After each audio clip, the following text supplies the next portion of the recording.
Hi there everybody, welcome. Finally I get to do this. Today I'm going to show you why I use Chrome as one of my pillars of my business, basically, just purely because it is such a useful tool and it's absolutely free. And I don't think a lot of people use it to its potential, and especially for us in our industry, we do have this need to work across platforms sometimes. I used to have a Windows laptop and an Apple iPhone, and now I've got a MacBook. I can now work between all of them real time and not have an issue at all. So this is why I want to show you guys how to use Chrome, or recommend how to use Chrome, just purely because I find it so useful and I like staying organized, just because it makes my life easier down the line. I've learned hard lessons trying to look for stuff, and knowing where to find it is absolutely essential. So these will be my recommendations on how to use Chrome and why I use Chrome for my business. Right, so let's kick it off. I'm going to minimize myself here. So, right, just to explain a little bit about Chrome. Obviously, you know Google Chrome. Everyone has at least a Gmail address. So now when you start a Gmail address, you basically connect with Google, and Google gives you X amount of space. As a customer, someone that uses the email system, they give you a lot of free stuff, very useful things as well. And I don't think a lot of people really realize the potential that Google has. So if we go just look at the normal one, you open up Google, this is basically what you see. It's a start page and everything. So here you can log in. This is where you have your account. Once you are there, you log in with your Gmail credentials, basically. So then it's connected to your account. Now, next to this, there you can obviously go to your Gmail. It goes straight to your Gmail. You see what's there, all those sort of things. But the other thing that it does, when you go there, it gives you a whole bunch of other options that you can then customize and use as you please. These are the things that they give you for free. So now the nice thing about this is you have Google Drive. Now, Google Drive is for me one of the most useful things that I have at the moment in my business, because there are so many different ways that you can connect to the Google Drive, and you can share stuff between other people. And you'll find that a lot of people in the digital marketing industry does use Google Chrome, because they'll share a Google Drive file with you, or Google folder. So they are quite useful. But Google Drive is for me the like hub where I use most of the Google services. Now, if you scroll down, then they get a little bit more into the software side of things. So these are similar to Word, Excel. And so it basically gives you a full suite of software that you can use. And the way I use that to get ready for traffic is to build up my content, also to organize myself a little bit better. So I'm basically going to walk you through the steps how I recommend setting it up, and just some of the basic features that Chrome has that some people might not be aware of. Google Drive is that they give you 15 gigabytes of cloud space that you can use for free. When you start buying it and increase your size, but it's not that expensive. I mean, when you buy storage and you go there and you see what the price is, it's actually very, very reasonable. The main thing that I use it for is to organize my business across platforms. And with that in mind, I have set up my system in a specific way. So when I go new, I've got a few options ahead of me. Now, I can either upload a file into the Google Drive, I can upload a folder into the Google Drive. The two that I know best and use most are Google Docs and Google Sheets, because they are very similar to Word and Excel, and those two I'm very familiar with. So let's start with organizing and how I think that for an online marketing business, especially if you're a beginner, I mean, this is not for extremely experienced people. This is what helped me as a beginner stay organized. I'm sure that once you've done this for a couple of years, there are way better ways of keeping yourself organized, but this helped me. And as beginners, I hope that this helps you too. So This is basically then how I use Google Drive to set up my business and organize it. So when I go to, I'll create different folders. Now, the different folders that I want to create will be for like Facebook, my Facebook content that I create, TikTok videos that I want to create, whether it's the script, whether it's the content ideas or whatever it is. And then my emails that I write, I also want to keep a record of. I mean, it's silly now, you've written all these emails into your email autoresponder, and then something happens, you lose your autoresponder and you've lost all that work. So I always do any writing that I do in Google Docs, because Google Docs, one, I can access from everywhere, and two, it is saved in the cloud. It's just, I've always got access to it. I don't, and I can use it multiple times. I just copy paste it wherever I need it. So that is why I use Google Docs. So then the other one will be for like articles. If you're into blog writing or that sort of thing, then yes, you write your articles and that sort of stuff. Save content ideas around certain things, ebooks that you get, you keep your affiliate programs together, whatever you want to call it. There's so many different ways that you can organize, but I'll show you mine. So I'm going to start with a new folder, and that folder I will call Facebook. So Facebook, and that one will be for my different types of posts that I have. Boom, and by magic the folder appears. Now that is the great thing about the internet. You punch up a couple of keys and bam, something happens on the screen. That's awesome. Then the other one that you create is new folder. Now I'm going to show you there's a different way to do that. You can double click. Okay, so now new folder, and this one will be TikTok. However you guys want to spell it, create. See, I like organizing the top level first and then going down. What I'm going to show you, it's my recommendation. You can have your own stuff if you want to, but I know for me it's a challenge to stay organized, and that's why I try and stay as organized as possible. So affiliate stuff, affiliate stuff. So this will be all my stuff that's relating to affiliates. Okay, now I'm probably going to add one or two more extra just now, but let's start with the basics. Now with Facebook, once I go into this folder, let's start with Facebook. So now I go and create a Google Doc. Now this is your Google document, and I will name this one Facebook profile posts. Right. Now you've got that one. So the other way to do that is if you are in Docs itself, you just press this one and it does pretty much the same thing. It just opens up another one. Now this one you can name Facebook group posts. As easy as that. Right, then you go to home, then you've got now those two. Now, depending on your business model, you can then have Facebook other groups posts if you post in other people's groups as well, which I would recommend you do. So then we can go ahead actually and close there, and then when you go to your drive, you'll see all your folders that you created there. And in Facebook, or if you click on Facebook, because I didn't see now, because this is now a good lesson as well, because I didn't start this one inside the actual folder, the Facebook folder, it put it outside as a separate file. So easy to do, you just go move to Facebook, bam, move, done. And you can then even undo if it's necessary. So then it's out of your general drive and it is now inside your Facebook folder.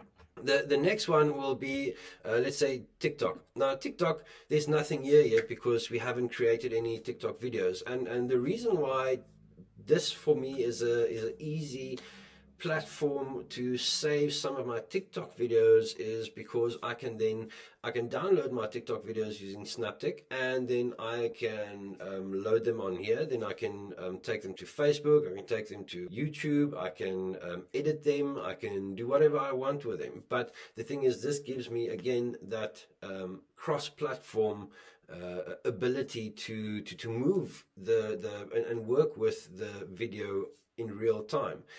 I don't have to mail it to myself like I used to before I figured this out. Mail it to myself, work it, mail it to myself again, open it on my phone. So this works better. So now, yeah, TikTok, keeping the videos all nice and sorted, that's all great. Then things like for your affiliate stuff, there are a couple of things that I would recommend. Then we want to start a Google Sheet. Now, one of the sheets that I recommend you have, so you have something simple. I mean, I'm just going to run through it very quickly. You have your affiliate partner so that you can put their name there. Then you have your product. Then you have your long link. Then you have your shortened link. And then let's make that names. Notes. Okay. So the reason why you want to have the shortened and the long link recorded is because certain programs do not allow shorteners, like Bitly, for instance, and places like System.io. If you put a link in the email autoresponder or in an email campaign, you need to then have a long link. You can't put a Bitly link in there. It doesn't allow that. Use the long link and record it somewhere as well. You know, I used to keep track of it in Bitly, and it just became too much. So yeah, if you want to put like, yes, this one is Amazon, and then the product is book, and the name is monk that sold his Ferrari. And you know, you get the idea. Then you put the long affiliate link there. Then you take that long link, you go to Bitly if you want to, and then shorten it. But with Amazon, they give you shortened links anyway, so you don't have to shorten the thing.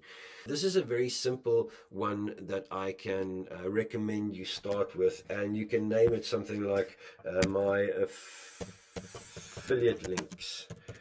Know that this is going to be where your affiliate links is going to be saved.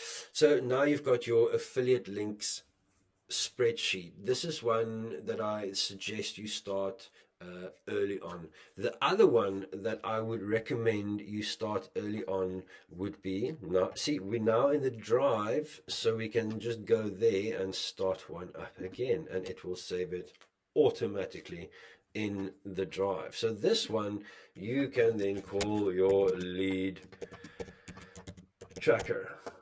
Your idea is to sell product to people, and if someone talks to you about something or you build a rapport with someone, you want to keep track of that, because at the beginning it's fairly easy, and because it's not so many people that you're talking to, and it's easy to follow the conversation, and then all of a sudden it starts becoming more, and by that time you don't know, oh, I can't remember what I told this person. I can't remember, and you also don't know who you spoke to, how far you are along in the conversation, where you are in building the rapport, and all that sort of thing. So something that worked for me was just a simple yes and blank format of how to actually keep track of them. So I will have something like their name, which will be the same as what it is in their Facebook profile. So when I do send them messages, I just go straight to their name, and it will pop up in my friends recommended right at the top of Messenger.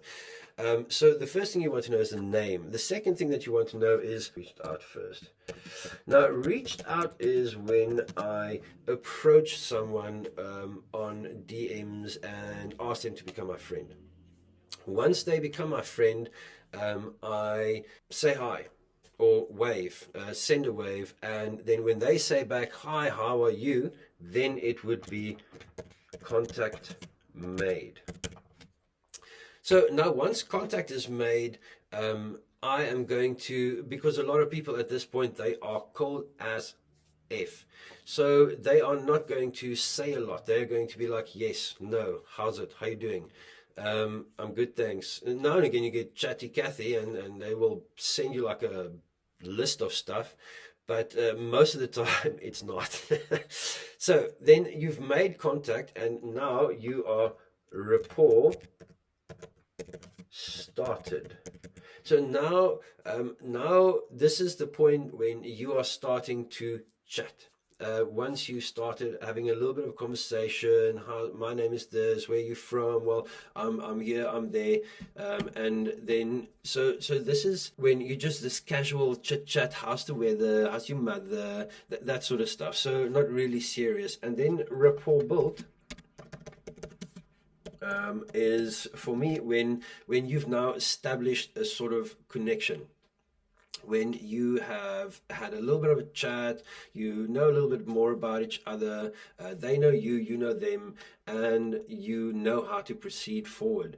Then you can say, call proposed. So this is the point when you get to your lead and you ask them, listen, would you mind if we meet face to face on a Zoom call? I can talk you through whatever process, I can do this, I can do that. But also just to have that face-to-face contact. That is essential for you to have that face-to-face contact, because then you become a legitimate person. This is the main thing these days, is that it is so important to build a relationship. But now you've got this ability to build a relationship with someone sitting on the other side of the planet. And the fact that you can now sit and build a relationship with someone, regardless of where they are, that is incredible. And this is what you need to do. So you and showing your face and being on a Zoom call is absolutely amazing. You are also then have the ability to share your screen, explain something to them, and show them, look, listen, this is how this works. This is how I've done it. Etc., etc., very similar to what I'm doing now. So there are many things that a Zoom call is absolutely good for. So do a call. The first couple of them is going to be awkward, and you know, for people as well, they don't like it because they're not used to it. So at first they're going to be like, oh, I don't know if I want to do a Zoom call, and they're going to be scared. But you know, at the end of the day, they're going to warm up. Once they get to know you a little bit better, they're like, okay, you know what, let's have a chat. And then they're going to have a chat with you on Zoom call, and immediately that rapport builds, and the minute you start really talking to each other, that really opens up the relationship, and that is so essential in this industry. So now that the call has been proposed, then you have call had, or call made, whatever you want to call it, call made, and then here you can have notes. So now you've made the call. You've had this conversation with the person. You've bonded. You've chatted about something. You've helped him out with something or her, and now you've hung up and you are best buds. So now this is where you do the notes, so that you know what to do next.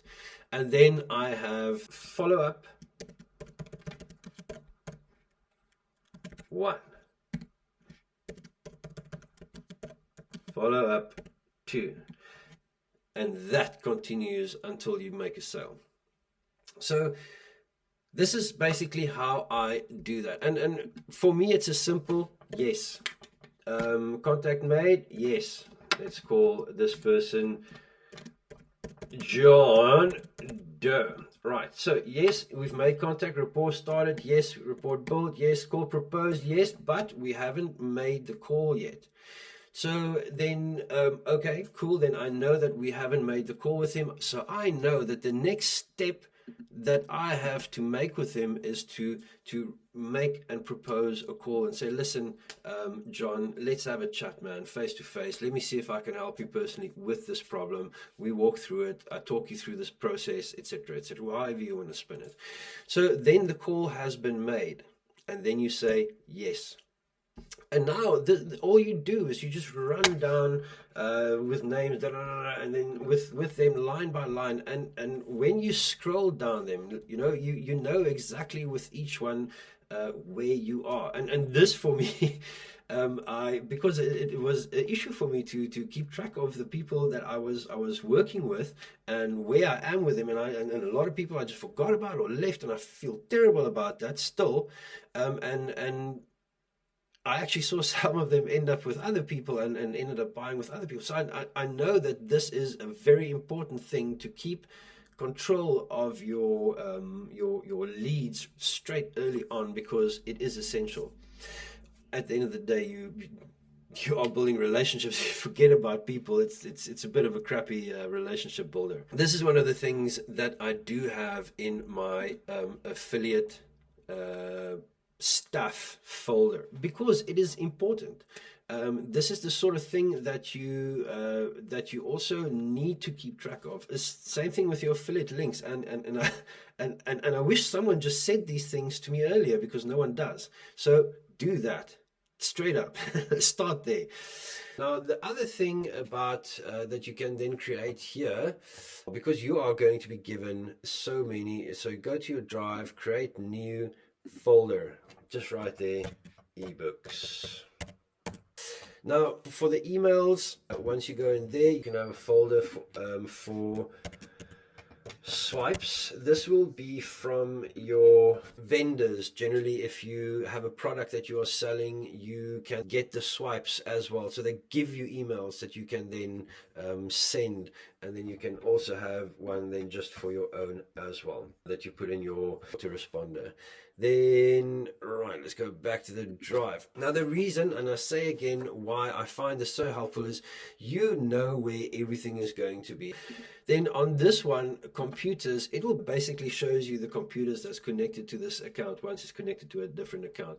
And then shared with me will be where if someone does share email swipes with you, or they share an ebook with you or anything like that, where you don't necessarily have the rights or the access to edit and use it as your own, or even if you do, it will actually end up here. So if it's someone else's original file, and they share it with you, this is where it will end up. And then obviously recent, start, trash, those things are all self-explanatory. This is why I use Google Chrome and how I organize my business on Google Chrome. Now, the other thing that makes it so cool is I'm going to show you here, but it's not going to quite give the effect that I have, but you can get it for any phone. And it works exactly the same. And if you access it on your phone, it accesses it real time there. I mean, I've played around with it a couple of times where you highlight it on the phone and it highlights it real time on the computer as well. So it's really the best way to work between different platforms, and you have access to it absolutely everywhere. So this is one of the main reasons why I prefer using Google and Google Drive and the Google suite of software that they have. You know, there's just a million different reasons why it's such a good thing. So I hope you guys understood a little bit more about how to use Google Chrome and why to use Google Chrome. And I mean, it is such a powerful tool, and it is absolutely free for 15 gigs. And it just syncs with so many different things, different platforms, different softwares, different sources of information as well. That's also Google based, Google advertising, all those things ends up somewhere in this Google ecosystem that you have once you create your Gmail address. So it is extremely useful, and you're going to use Gmail anyway. Now, if you don't, I highly suggest you use Gmail. And if you use it, just make use of this, because it is free, it is extremely powerful, and it is ridiculously versatile. So thank you very much, everyone. I really do hope that you have enjoyed this special edition of how to use Google and Google Chrome and Google Drive. Awesome. So thank you so much for joining me, and we will most definitely be chatting again soon. Take care.